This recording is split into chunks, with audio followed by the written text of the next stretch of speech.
All right, ladies and gentlemen, welcome to my YouTube channel. This is the Ascension of Babylon, and what we do here is we talk about the occult, we talk about spiritual self-development and self-development in general. If that's your thing, you are absolutely in the right place. So let's just get right into it. We're going to be talking about why you keep attracting unhealthy relationships. And I speak from personal experience.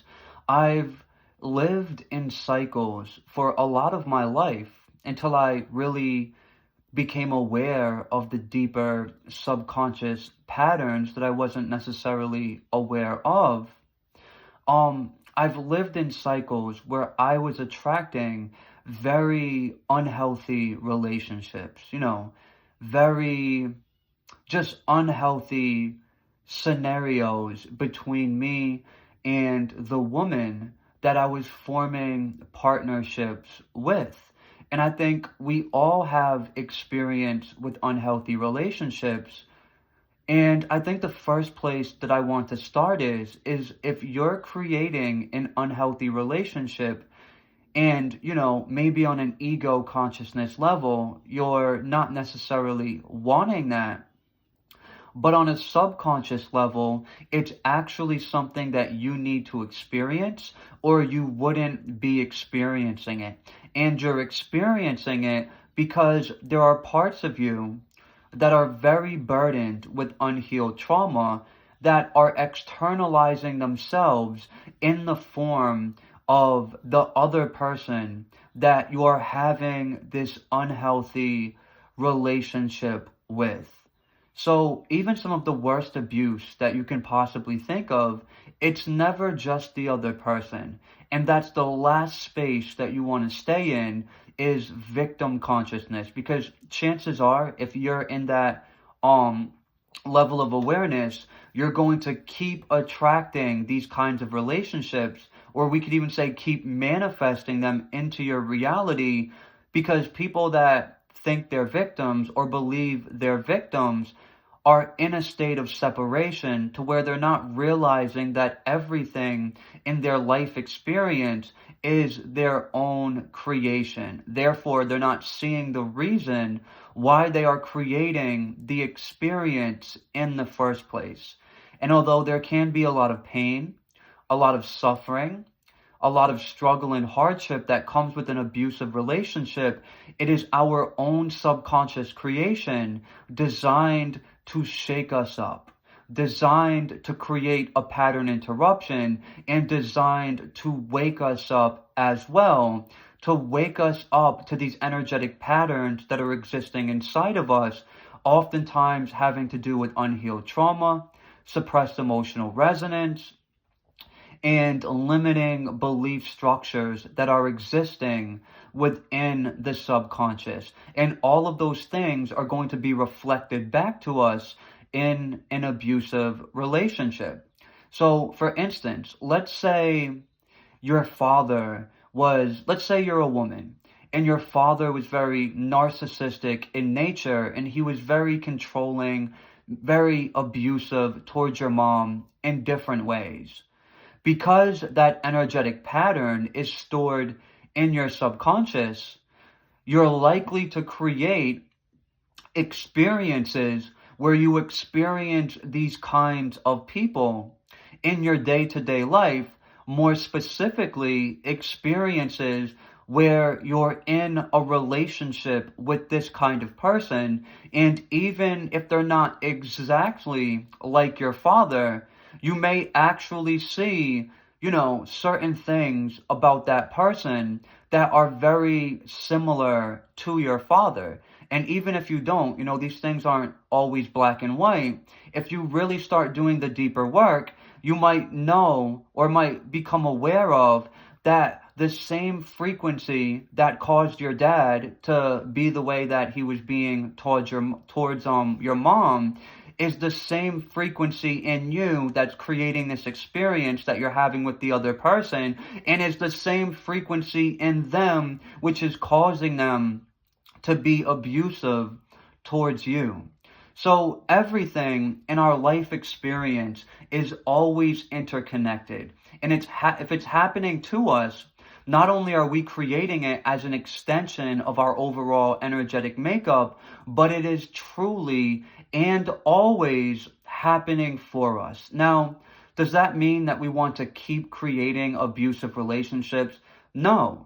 But we will keep creating those relationships until we no longer need to create them to connect with that part of ourselves that's holding the burden of early childhood trauma or childhood trauma in general, um, to process the energy that that part is holding. So when you start doing this deeper shadow exploration on a more conscious level, then on a subconscious level, you don't necessarily always need to create these very difficult catalysts or experiences where you're experiencing the reality of an abusive relationship. But if you're in avoidance to what you need to process on a, internal level, on a subconscious level, even though your conscious self would probably not agree that it's something that should happen, on a subconscious level, you actually create the experience because you need it to happen. But you have free will, meaning you don't have to get it. You don't have to learn from it. You can forever be the victim if you want to, and you can keep recreating that over and over again, swearing that it's the other person's fault and you have nothing to do with it. And some people will continue to create these patterns and create these cycles, swearing that it's just the other person's fault and they're this victim that has nothing to do with it. But if you're here right now, you're probably more aware than the average person, and you're probably not a person that is meant to fall into the category that I'm basically referring to. We are the source of our reality, and you want to understand that.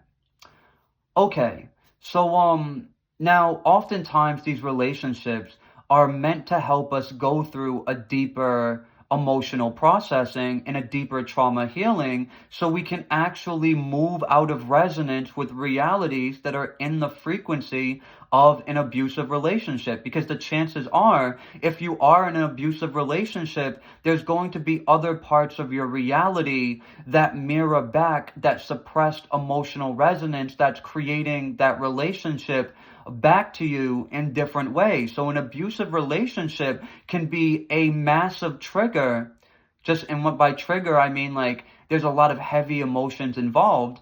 A massive trigger to resurface suppressed emotional resonance that you need to process, giving you the opportunity to feel it, which is what you haven't been doing for a majority of your life if you're attracting and creating a reality where there's an abusive relationship. So you're feeling through these emotions, you're connecting with the emotional body, and you're releasing those trapped energies. This is going to raise your vibration. It's going to raise your frequency to where you're not going to be in energetic alignment with a person who's going to be abusive towards you. And if you're experiencing abuse in that way, in an intimate relationship, you are in energetic alignment, or else it could not happen. Now, another part that I want to touch on is when we go through early childhood trauma, because we don't know how to process it, what we actually do is we fragment from the emotions that are associated with the trauma, and therefore we also fragment from the true self. And the way this fragmentation takes form is perceptions and belief systems and identities and personas in a sense of self-identity that we create to act as almost like a blocking force or like a dam that separates us from that suppressed emotional resonance that is lying underneath the surface of the protective adaptations that we create. And we often filter our life experience through these protective adaptations, and this keeps us from being authentic to who we truly are. And as humans, we are all here to be authentic. So an abusive relationship can actually create this dissolving effect within your psyche that starts making you question your reality and starts making you question your identification with these protective adaptations within your psyche that you've been identified with as being you for a majority of your life.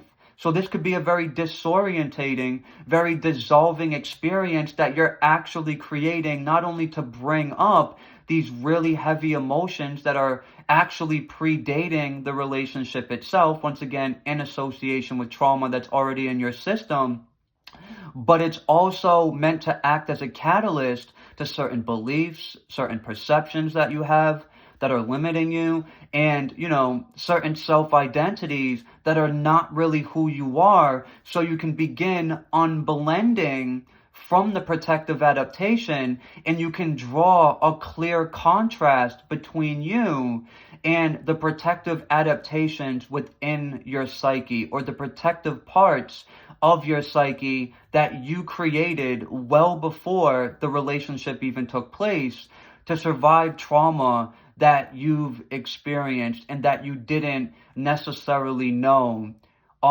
how to process. So an abusive relationship can absolutely be like an awakening. It's a catalyst. It's a spiritual awakening that's taking place, and it's a direct confrontation with your shadow. But those shadow parts are going to continue to create these kinds of realities that are going to manifest in the form of things like an abusive relationship if you don't use the abusive relationship that you've created to integrate those shadow parts. And once again, this goes back to, you don't want to think you're separate from what you're creating, because if you're thinking you're separate, there's a low chance that you're actually going to be able to integrate the parts of your shadow that the abusive relationship, through the medium of the other person, is reflecting back to you. So before I end the video, I'm going to share some personal experiences with you. I've experienced my fair share of abusive relationships in my life, and typically, just to be really honest and really open with you, the abuse wasn't one-sided. There was times where I was abusive, and there were times when the other person was abusive as well. And it usually was going to be a combination of both, where it was just a really toxic relationship, and usually me and the other person had no business being in a relationship because we were very, very unhealed, and we were using substances and things of that nature. Things that just heighten the toxicity of this kind of relationship that I'm describing. But the abusive relationships for me began with early childhood trauma. So when I was very young, pretty much at birth, my biological mother gave me up for adoption. And although she truly did mean well, she just wasn't ready to have me yet.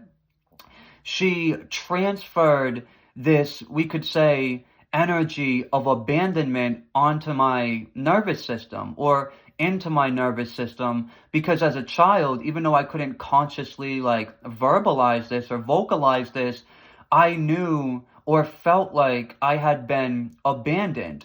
And I carried this abandonment with me for a majority of my life until I became aware of it, and then decided to start exploring that abandonment wound that I had been carrying. Now, because I had this trauma-based energy inside of my nervous system, creating all of these different patterns that were manifesting in my life, cycles of abusive relationships and other things as well, different aspects of my reality would reflect back that shadow part of myself that I was actually largely in avoidance to. And more specifically, the intimate relationships that I would be in, the woman that I would be in connection with in that intimate way would usually be carrying a very similar energy inside of them. And we can even say that they were oftentimes a physical representation of that wound that I was refusing to actually go into and actually process. And because I wasn't willing to go into it, I kept creating these very similar relationship dynamics that were very toxic and they were very unhealthy. There was oftentimes substance abuse, um, just a lot of different kinds of abuse within the relationship between me and the other person. And there was fighting and there was violence and there was just all types of chaos that would manifest because it was this energy inside of me that was actually generating the relationship. And on the other end of things, it's called, of course, there's an energy in them that attracted me into their experience. And together we were co-creating a reality to reflect each other's shadow aspects back to each other so we can go through a deeper healing. However, it took me a while to understand that this is actually what is happening. And of course, if we don't know what's happening, we're very likely to keep recreating these kinds of experiences like a lot of people in our society today do, once again, believing that they're completely separate from what they're creating. But whenever we create an abusive relationship, a toxic relationship, what we're actually interacting with through the medium of that other person is a shadow aspect of ourselves that needs attention and needs us to connect with it from a space of unconditional love. We are all interconnected. And when somebody comes into our life experience, they're always going to be a representation of something that we're carrying inside of us. So we don't want to stay in abusive relationships, but if you use them as the catalyst for awakening that they're meant to be, you can go through a significant processing of the very energy inside of you that is creating these cycles where you're in abusive relationships and raise your frequency to an extent where you're not going to be creating these abusive relationships any longer. And this is why we create them in the first place, to go through a deeper processing and to explore different aspects of our suppressed psyche that we were not taking ownership over before we created the abusive relationship.